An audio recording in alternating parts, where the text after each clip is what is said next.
प्रद्युम्न सिंह नाम का एक राजा था। उसके पास एक हंस था। राजा उसे मोती चुगाया करता और बहुत लाड़ प्यार से उसका पालन किया करता। वह हंस नित्य प्रति सायंकाल राजा के महल से उड़कर कभी किसी दिशा में और कभी किसी दिशा में थोड़ा चक्कर काट आया करता। एक दिन वह हंस उड़ता हुआ दीवान जी की छत पर जा बैठा। उसकी पुत्रवधू गर्भवती थी।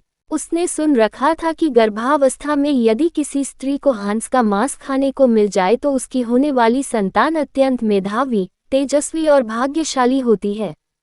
अनायास ही छत पर हंस आया देखकर उसके मुंह में पानी भर आया। उसने हंस को पकड़ लिया और रसोई घर में ले जाकर उसे पकाकर खा गई। इस बात का पता न उसने अपनी सास को लगने दिया, न ससुर को और न पति को ही, क्योंकि उसे भय था कि अगर राजा को इस बात का सुराग लग गया तो बड़ा अनिष्ट हो जाएगा। उधर जब रात होने पर हंस राजमहल में नहीं पहुंचा तो राजा रानी को बहुत चिंता हुई। उनका मन आकुल व्याकुल हो गया। चारों ओर उसकी खोज में आदमी दौड़ाए गए, लेकिन हंस कहीं हो तब मिले न। राजा ने अड़ोस पड़ोस के शहरों कस्बों में भी सूचना कराई कि अगर कोई हंस का पता लगा सके तो राज्य की ओर से उसे बहुत बड़ा पुरस्कार दिया जाएगा। 10-20 दिन निकल गए, कुछ भी पता नहीं लग सका। चूंकि वह हंस राजा और रानी को बहुत प्रिय था, अतः वे उदास रहने लगे। एक दिन एक कुटनी राजा के पास आए और बोली कि वह हंस का पता लगा सकती है, लेकिन उसे थोड़ा सा समय चाहिए। राजा ने कहा, मेरे राज्य के पंडित, ज्योतिषी, हाकिम, हुकाम और मेरे इतने सारे गुप्तचरों में कोई भी पता नहीं लगा सका, तुम कैसे पता लगा सकोगी? कुटनी ने कहा, मुझे अपनी योग्यता पर विश्वास है। अगर अन्नदाता का हुक्म हो तो एक बार आकाश के तारे भी तोड़कर ले आऊं। आप मुझे थोड़ा सा समय दीजिए और आवश्यक धन दे दीजिए। उसे वापस ला सकूं या नहीं, लेकिन मैं आपको विश्वास दिलाती हूं कि उसका अता पता अवश्य ले आऊंगी। राजा ने स्वीकार कर लिया और कुटनी अपने उद्देश्य की सिद्धि के लिए चल पड़ी। सबसे पहले कुटनी ने ये पता लगाया कि शहर के धनिक घरों में कौन कौन स्त्री गर्भवती है। उसे पता था कि गर्भावस्था में किसी स्त्री को यदि हंस का मांस मिल जाए तो वह बिना खाए नहीं रहेगी। साथ ही यह भी जानती थी कि साधारण घर की कोई स्त्री राजा का हंस पकड़ने का साहस नहीं कर सकती। खोजते खोजते उसे पता लगा कि दीवान की पुत्रवधू गर्भवती है। अतः उसके मन में संदेह हो गया कि हो सकता है राजा का हंस उड़ते उड़ते किसी दिन इनके घर की छत पर आ गया हो और गर्भावस्था में होने के कारण लोभावश स्त्री उसे खा गई हो। कुटनी ने सोचा, किसी भी स्त्री के साथ निकटस्थ मैत्री करने के लिए उसके पीहर के हालचाल जानना आवश्यक है। इसलिए कुटनी उसके पीहर के गांव पहुंची।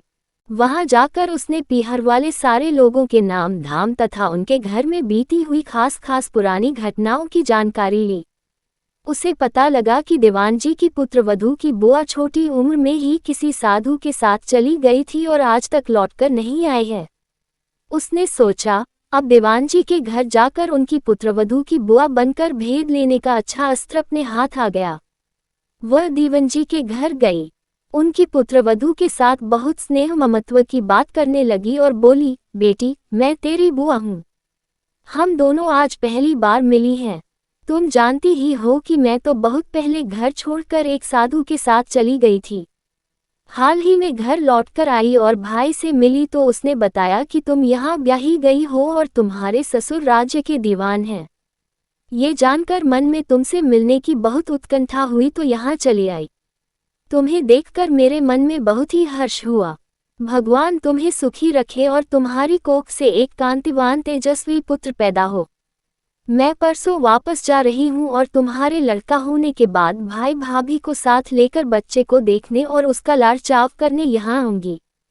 दीवान की पुत्रवधू ने अपने भोलपन के कारण उसकी बातों का विश्वास कर लिया और बोली, बुआ जी, आप आए हैं तो 10-20 दिन तो यहाँ रहिए। जाने की इतनी जल्दी भी क्या पड़ी है? बुआ बनी हुई कुटनी को और क्या चाहिए था? उसने वहाँ रहना स्वीकार कर लिया। थोड़े ही दिनों में बुआ भतीजी खूब हिल मिल गईं। एक दिन बातों ही बातों में बुआ जी ने कहा, बेटी, गर्भावस्था में किसी स्त्री को अगर हंस का मांस खाने को मिल जाए तो बहुत अच्छा परिणाम निकलता है। उसके प्रभाव से होने वाली संतान बहुत ही तेजस्वी और कांतिवान होती है। किंतु हंस तो मानसरोवर छोड़कर और कहीं होते नहीं, इसलिए ये काम पार पड़े तो कैसे पड़े। ये सुनकर उसने अपने हंस खाने की बात बुआजी को सहज भाव से बता दी। सुनकर बुआ ने कहा, बेटी, यह अचरज की बात है कि तुम्हारे यहाँ राजा के पास हंस था। तुमने जो कुछ किया वह बहुत अच्छा किया, किंतु तुम्हें किसी के सामने इस घटना का जिक्र नहीं करना चाहिए। मेरे सामने भी नहीं करना था, लेकिन खैर, मुझसे कही हुई बात तो कही जाने वाली नहीं है, इसलिए जिक्र कर दिया तो भी कोई बात नहीं। कुछ दिन और बती गए, तब कुटनी ने कहा, बेटी, अगर भगवान के सामने तुम हंस खाने की बात स्वीकार कर लो तो हंस की हत्या का पाप तो सिर से उतर ही जाएगा, सुपरिणाम भी द्विगुणित होगा।